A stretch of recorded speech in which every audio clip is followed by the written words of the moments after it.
In this video we will discuss about how to add elements in a set and how to copy one set into another set.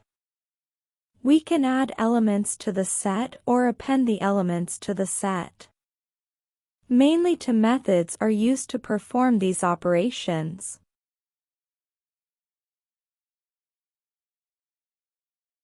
The first is the add method.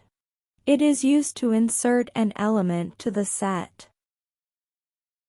As the set are not indexed, so we cannot insert new elements at any specific location. The second is the update method.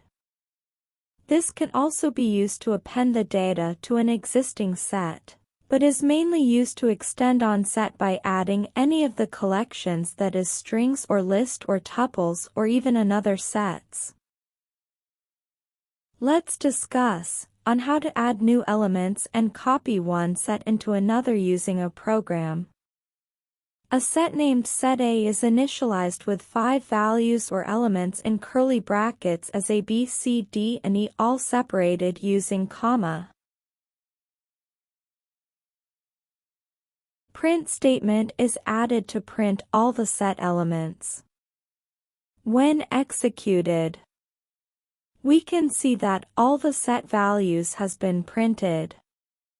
Let's try to add 2 element as A1 and B into the set. Set.add method is called with the element name in parenthesis.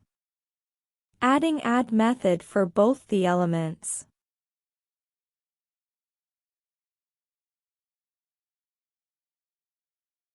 Adding print statements for both the elements to see the changes after elements addition.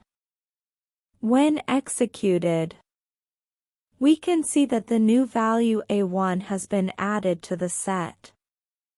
And also the element B has been added. Similarly, we can use the update method to insert an element into the set.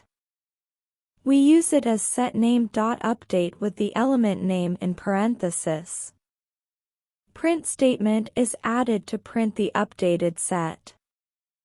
When executed, we can see that the new element F has been added to the set.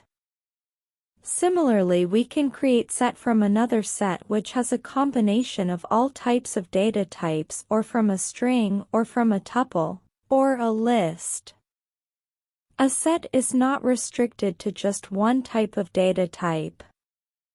Adding another set as set B. Adding a string variable with a value as hello. Adding a tuple with 2 values as T1 and T2. We can use the update method to add all of them to the existing set A one by one as setA.update with the collection name in parenthesis. Adding set B, string B and tuple B to the set A using update method. Adding print statements to print the final set value. When executed, we can see that it has printed the set with all the values. One thing to note here is that in word hello we had character L 2 times, but in the set it's coming only once. This is because a set cannot hold duplicate elements. So, these are the different ways in which we can modify the elements of a set.